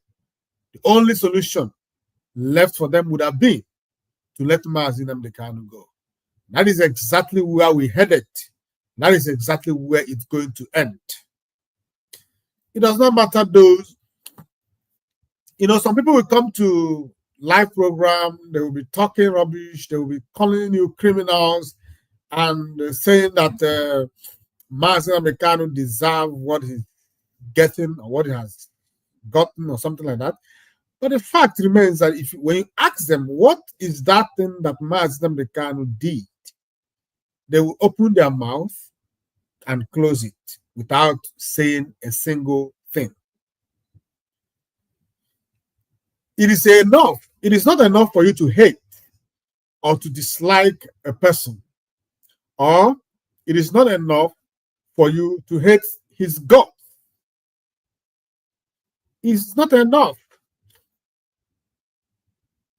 It doesn't matter how much you hate Mazi Nnamdi Kanu or IPOB or the idea of Biafra. It doesn't matter how much you love your Nigeria. Nobody is telling you not to be a Nigerian. Nobody is telling you to flee Nigeria. No. But you have rights to belong to be a Nigerian and to be called a Nigerian. So we as Biafrans, we have right to be called Biafrans. We have right to live in Biafra too. It is rights. Every one of us have the same rights. We all are human beings. Nobody is more human than the other. So if you have right to be called a Nigerian, if you have right to have a country called Nigeria, why do you think that we, IPOB, Biafrans, does not have a right to be called Biafra? That is exactly the reason Mazi Nnamdi Kanu chose to go about it through the referendum. Referendum is a choice. You can decide as a Biafran to vote against it. But at the end of the day, majority will carry the vote. If we are majority, if we are in the majority, those that want Biafra, then we have Biafra. You cannot decide to leave and go and stay in your Nigeria. Or you can decide, okay, and live with us in Biafra. But for you to call us or start calling us criminals, start coming after us, disappearing us, buying us, calling us terrorists, doing all manner of evil against us, that is unacceptable. That is unacceptable. We are not going to accept it. We are not criminals. We are not terrorists. We are simply asking for that which is right, for that which is rightfully ours. It is our duty. It is our right. it is our responsibility to decide who and how we want to be governed, where we want to belong. Give us that right. That is all. So Mazi Nnamdi Kanu, keeping him in detention, persecuting him from now to the next 10 years, will not solve the problem. The only thing that will solve the problem is that you come down from your high horses and do that which is right. Negotiate with the Biafrans and let everybody have peace. If we vote to go, let us go in peace. If we vote not to go, then allow us to reintegrate, accept us, and let us coexist as one in peace and in harmony. Two cannot work together except they agreed. We must agree to work together. We must agree to live together. We must agree to build a country. We must agree to be husband and wife. It's all about agreement. It's all about what you want, what I want. Do we want the same thing? If we want the same thing, so be it. But if not, let us go our separate ways without shedding of innocent blood. So we're calling upon Nigerian government and Nigerian courts, Nigerian judges to free Mazi Nnamdi Kanu and let him go. Give us date for referendum. That is all we're asking for. That is all we want. Thank you. Now,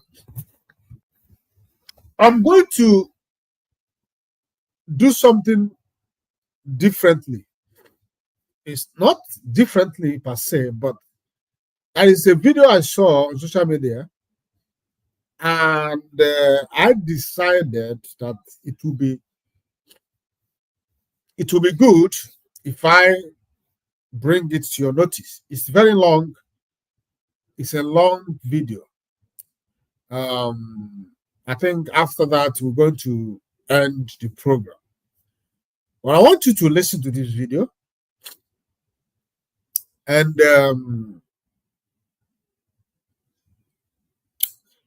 then I will say what I want to say. I may say things while the video is playing, or I allow it to roll.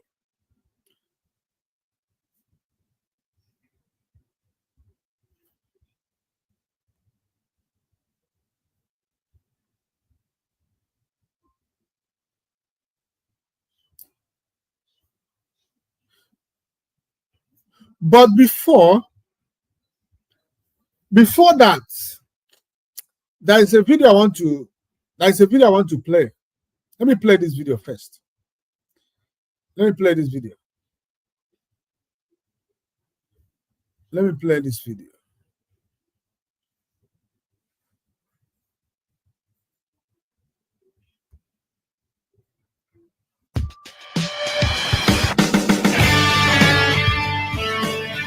There comes a time when truth must rise from the ashes of silence.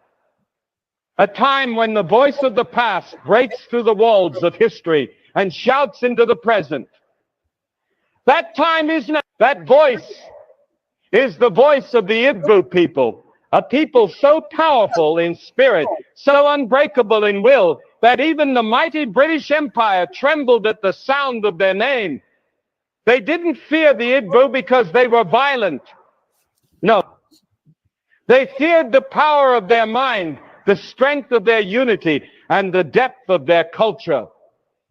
The British Empire, with all its guns and global power, was shaken by a tribe that refused to bow, refused to break, refused to be erased. You see, the Igbo were never just another group of people to be colonized. They were a force of resistance, a pillar of self-rule, a threat to imperial lies. The Igbo believed in freedom long before the West defined it. They believed in justice before the colonizer could spell it. They governed themselves with systems so sophisticated that even European scholars were stunned. They didn't need kings appointed by... Did you hear what he said about freedom? He said that the Igbo believe in freedom. That is who we are. That is who we are. We believe in freedom.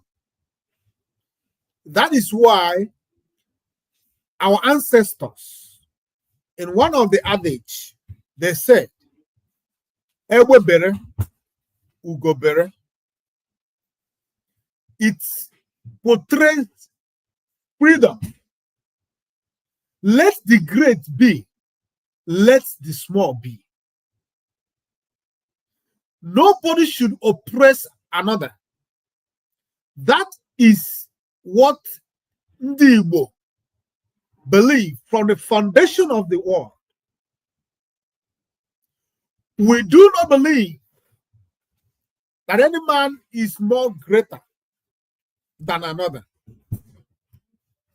As only Igbo, as Ndi Igbo, we do not believe that one is born to rule.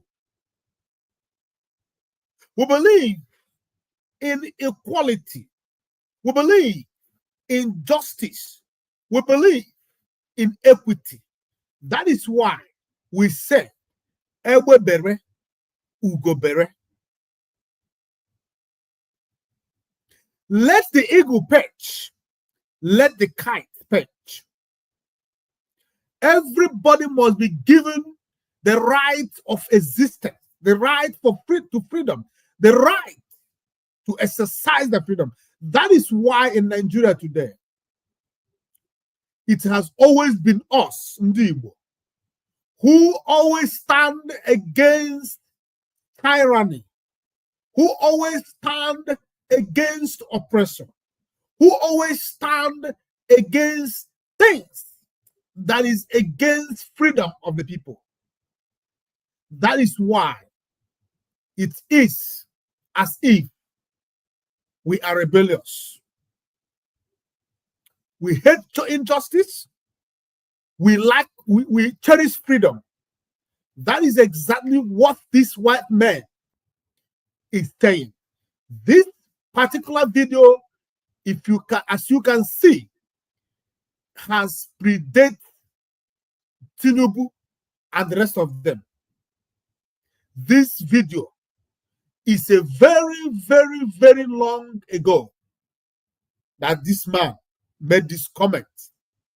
The man that made this comment is no more here.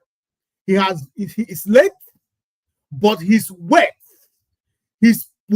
resonate today in 21st century.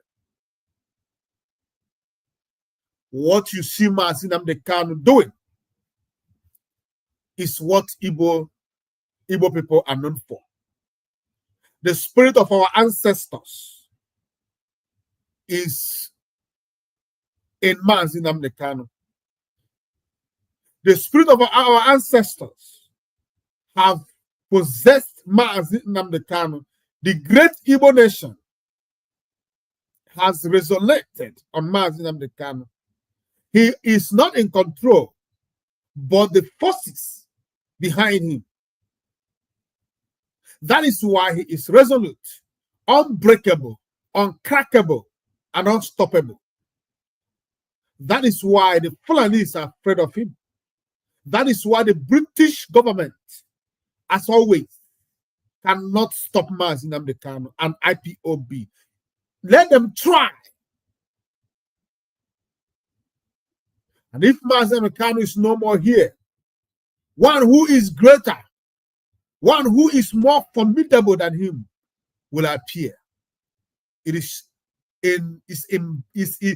imbibed in us as Ndi Igbo. That is who we are made of. It's in our DNA. we hate slavery. We rather die than to submit to slavery. No man should enslave another because all men are born equal. May we continue to play this video. By foreigners, they chose their own leaders. They didn't need foreign religion to find God. They walked with him in spirit and in truth. That is what frightened the empire, not their... Did you hear that?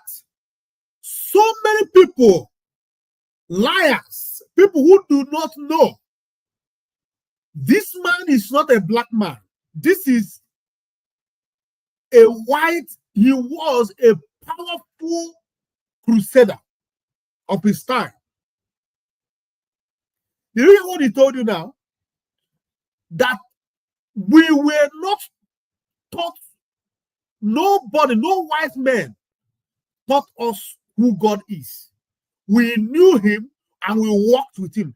Even before the white men brought their religion, we already walked with CHUKWUOKIKEABIAMA. This is the white man telling you this. But some people will come to tell you that our ancestors are evil. Our ancestors worshipped, were idol worshippers. That they were full of evil. But this white man just told you here that our ancestors found God and walked with him before the white men brought their confusion, which they call religion, to our land today. Their weapons, but their wisdom, not their violence, but their vision. So the British tried to rewrite their story. They tried to brand them rebels, savages, pagans, because they feared their truth. But you cannot bury a people whose roots go deeper than any empire's foundation. You cannot silence a voice that carries the thunder of ancestors and the fire of future generations. The Igbo stood tall. You cannot silence a voice that carries the fire of their ancestors.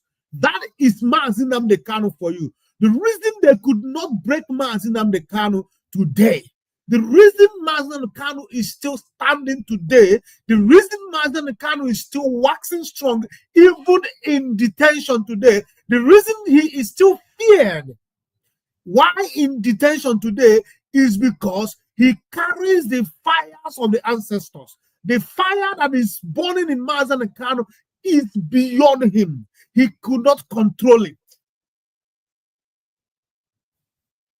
When others knelt, they fought back when others surrendered. They dared to say no to injustice, even when the price was blood. That is what they dare to say no to injustice, even when the price is blood. This man here is a white man. Let me remind you again. And this video was made over 40, 50 years back. This man was telling you that we rather die than to submit to injustice. That is why in Nigeria today, we as Ndibo are the ones dying for the rest of Nigeria to be free. Our young men and our young women are being killed on a daily basis for the freedom of the entire Nigeria, because freedom of Igbo, freedom of Ndibo, freedom of Biafrans amounts to freedom of every ethnic nationality found in Nigeria. When Ndibo is free, oppression will be kicked out of every ethnic nationality in Nigeria. No wonder the gang up is so high. No wonder the hatred is so high. No wonder everything is working against us, because we carry the light, because we carry the fire, because we are the freedom that people, that the entire Nigeria awaits. Why they were sold in chains across the Atlantic, because colonizers feared what would happen if the world saw their strength. That is why the world has been silent about their legacy, because their existence exposes the lies of colonial narratives. But the truth is rising now. The descendants of the Igbo are rising. The world will know that the empire feared the Igbo because the Igbo were never meant to be ruled. They were meant to lead. So if you are of Igbo blood or African descent, or if your spirit yearns for justice, stand tall, walk proud. The legacy they tried to silence is roaring louder than ever. You are not the forgotten. You are the foundation. You are not a shadow of history. You are the light that history tried to hide. And when you walk with that knowledge, with that power in your chest, no empire, past or present, can ever make you feel small again. The British Empire feared the Igbo not for their weapons, but for their wisdom, self-governance, and unbreakable spirit. In a world where empires thrived on control, domination, and submission, the Igbo people represented everything that colonial powers could not predict, could not contain, and could not conquer. They were a people whose strength came not from brute force, but from an inner fire, the kind that refuses to be extinguished. The British were not intimidated by armies or battalions when they encountered the Igbo. They were shaken by a culture that had crafted a society where freedom, equity, and intelligence ruled before the colonizers even arrived. The Igbo did not depend on foreign systems to dictate their way of life. Their communities were built on sophisticated forms of decentralized government where every voice mattered. The elders were respected, the youth were empowered, and leadership was earned, not bought, not inherited, and certainly not forced by any outside throne.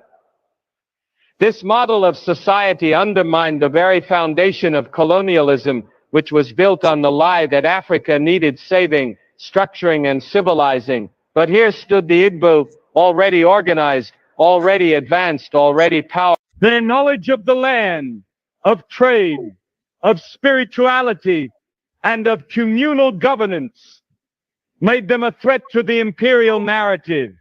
Colonizers feared what would happen if other African tribes followed the Igbo example. What if the continent realized it didn't need to be ruled? What if the people realized they already had power, structure, and the divine right to lead themselves? The British Empire understood that the real danger wasn't in the Igbo lifting a sword, but in them lifting their heads high, refusing to bow, and declaring, "We are not yours to conquer." To break the Igbo, the colonizers knew they had to destroy not just bodies, but identity. They attacked their names, their languages, their faith, and their institutions. Did you hear what he said now? They, in their quest to destroy the Igbo, they attacked our identity. They attacked our name. If you go to Igbo land today, you see some people telling you those ones that are being destroyed and suffering identity crisis. They will tell you that, oh, there is difference between Igbo and the Igbo. Now they will tell you that IBO is different from IGBO. That it is not the same. That they are IBO, not IGBO. That they are not Igbo, but they are Igbo. Do you think that it was difficult for British to write IGBO as the right spelling of Igbo? No, they intentionally used the spelling IBO because of their intention to bring confusion and cause identity crisis in the Igbo land as it is today. They went to Hausa land, they spell it very correctly. They came down to Yariba, they spelled it very correctly. They came down to Igbo land, They rather used wrong spelling, IBO, to spell our names. They went into our communities, started changing the writings, the spellings. Asaba, you see today, was originally Ahaba. It is not Asaba. Did you ask yourself, how could they arrive to Asaba instead of Asaba? But they knew how to spell Hausa and Yoruba, but it is difficult for them to write Ahaba. They came down, instead of Onitsha, they write Onitsha. They made sure that they corrupt everything that has to do with us. And this man just told you that they attacked not just our identity, not just our bodies, but also our names. It came to a point where Ndibo was so ashamed to answer their names. You see an Igbo man who will have Onyekachi as a name. He will rather you choose to answer Snake or Mr. Hill or Mr. Jock or Mr. Shit, instead of him to answer Mr. CHUKWUOKIKEABIAMA, Mr. Onyekachi. Ndibo became so ashamed of their identity, of their culture, of their spirituality, of their identity. No Igbo man is confident enough to say, beating his chest, I am Igbo. The British government, the British Empire was at the center of it.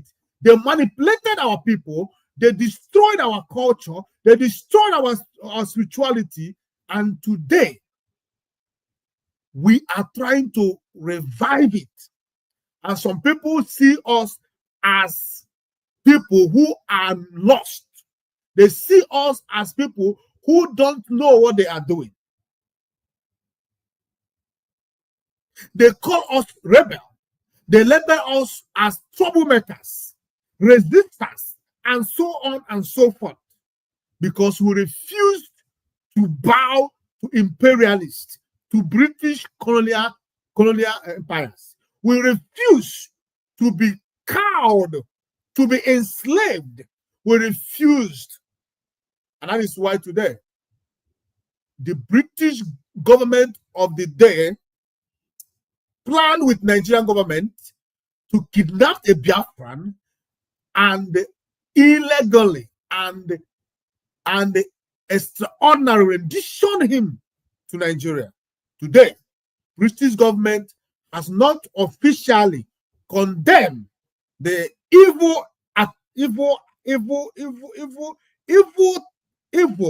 committed against her citizens. That is what this man is trying to say. Let us continue. They labeled them as troublemakers and resistors, not because they were wrong, but because they were right in all the... Now, listen. They called Nnamdi Kanu a terrorist, not because he has killed anybody, not because he has done anything against anybody, but because he has been wrong, he has been right all this time.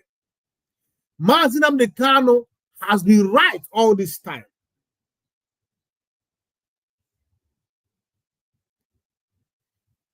Look for this video in your own quiet time. Listen to it. So you start to discover who you are. So you start to discover who you are as Onyibo, as Biafran. When he made this comment, he talks about Biafrans at large. We fought Nigeria for 3 good years as a people. We fought Nigeria, Britain, Russia, Egypt, Morocco, Algeria, and so on and so forth. One tiny Biafra for good 3 years until the introduced the blockade, we wouldn't have submitted. We would have fight until the end. But this Biafra of today, we will do everything to make sure that that which happened in 1967, 1970 never repeat again. That is why we have chosen to ask for a referendum. We want to go about it in a civil, in a civil matter, in a civil way. Referendum. If we could resist the almighty British Empire, if we could put fear in their spines, who is Fulani and Yariba, to defeat us, it's not possible. No other ethnic nationality, I said, no other ethnic nationality in the zoo in Nigeria can do what Igbo people, Biafrans are doing. No nation, no ethnic group, I dare that ethnic group to speak. It is only Igbo people, because you know why? We are the light. Africa is backward today because we are not free as Igbo. We are not free as Biafra. The British knows. The slave masters knows. The neo-colonialists, they knows. The reason that the Mazen Kanu said that Biafra will be the last miracle on earth is because the forces against Biafra is more than eyes could see. The only thing that is still keeping us is that CHUKWUOKIKEABIAMA, the spirit of our ancestors, are with us. They called us to do what we are doing. They have said it that Biafra must be restored only if we can do that which is right. And that is why when I look at all these people who goes about attacking the IPOB, attacking Mazi Nnamdi Kanu, those gossips, those who have taken the job of gossip, they only gossip and gossip and gossip. You can never see them engaging in any meaningful conversation. You can never hear them host any reasonable program. They only go about gossiping from morning to night, gossip in their platform, gossip in the camera, off camera, gossip everywhere.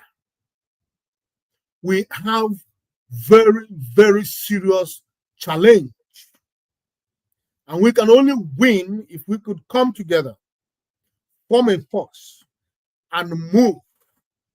In the past, our ancestors were so united.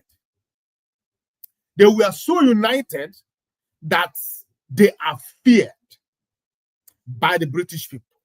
The unity in our ancestors were top notch. The British were so scared because our wisdom was over their own. They saw something they never thought existed. They saw something that they never believed happened. We are the founder of democracy you see today. We are the people who founded it. We practice it. And when they came, they saw that we are already ahead. And how do they brought us down? They attacked our spirituality. If you want to destroy a man, attack his spiritual life, his spirituality, his culture, then you will destroy him. If you use gun, you may not destroy him. But attack his spirituality, attack his culture, then he will be defeated. That was exactly what the British people, the British Empire did to us. They demonized our ancestors. They demonized our culture. They demonized our tradition. They told you that we don't know God. They told you that we are pagans. They told you that we killed Ejima. We told you that we buried people alive. They told you all manner of evil things against our ancestors that made you to turn your back on your ancestors. Today, we are trying to come back to tell you that it was all lies. We never did anything of such. We were all peaceful, living as a peaceful people before the white men came from their snow-decimated continent and saw a people thriving and living in unity, in peace, and in harmony. How would they destroy these people to rule over them? They introduced the method of divide and conquer. That is why an Igbo man from Rivers State, from Ikwere, from Eche, from Opobo, from Oba, from Ndoni, and the rest of them will tell you we are not Igbo.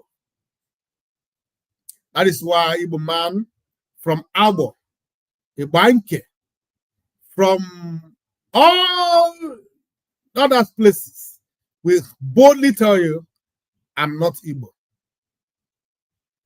It's a pity. But if we can go back again, we can make things right.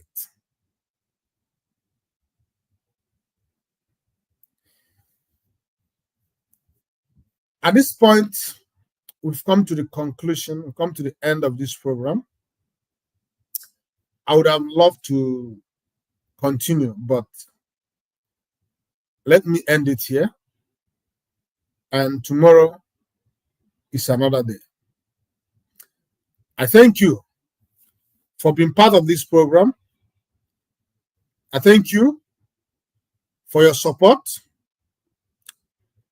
I thank you for everything you've done to make sure that this platform is what it is today.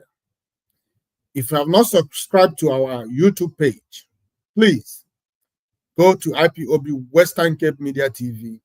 Subscribe now. Go to our Twitter page, IPOB Western Cape Media TV, and follow us. Also on our Facebook, IPOB Western Cape page. If you have not shared this program, if you have not liked this program, please do that before we end this program. I want to encourage you to please let us continue to fight this war. It is not easy. Nobody said it was going to be easy. We knew from beginning, before we joined, that it was not going to be easy. I only pity those who thought that freedom fighting is for children. It takes energy. Sometimes it requires even blood to be able to free one. Freedom does not come in a platter of gold. Freedom has never been given. Freedom must and will always be taken. That is why the Christian Bible says that from the days of John the Baptist, the kingdom of God suffereth violence, and the violent taketh it by force. Because the kingdom of God, according to them, is about freedom. Freedom does not come without the shedding of blood. It does not come without fighting. Let us come together. Let us drop every baggages, every weight, things that draw us back. Let us come together in one voice and speak that our legacy will speak even when we will have been gone. I want to remind you about South Africa upcoming peace convention that will be held in Cape Town, South Africa. We'll be having a peace convention, because they really try to destabilize, to destroy IPOB South Africa. They kept us, they kicked us, they tried everything to break us. Today, men have decided to make peace, because without peace, we can never move forward. I indulge you, I call upon you, if you are IPOB living in South Africa, make a date with this convention. It will be coming up next month, September, here in Cape Town. Make sure you grace this occasion. We all need to speak our mind. We all need to be heard. We all need to make peace. By the time you come and you speak out where it hurts you, you'll be freed. And from there, those who offended you will apologize, and we all shall make peace. That has always been the desire of our leader, Mazi Nnamdi Kanu. He does not want to come back from where he is to meet IPOB that is divided. He doesn't want to come out to meet IPOB that is destabilized. He wants to come back to meet IPOB that is united, strong, one family, as we all know. Let us join our hands together to bring IPOB to its original position. Let us come together and make IPOB South Africa a formidable force. We can lead, others will follow. If we can do the right thing, I believe that other countries will follow the example. So let us put hands together and work for this peace convention. If you have money, please give. If you have time, give. Whatever that you have, you think you can do to make sure that this peace convention in South Africa, Cape Town, is successful, please do that. That CHUKWUOKIKEABIAMA will bless you. Thank you for listening. From me, it is good night.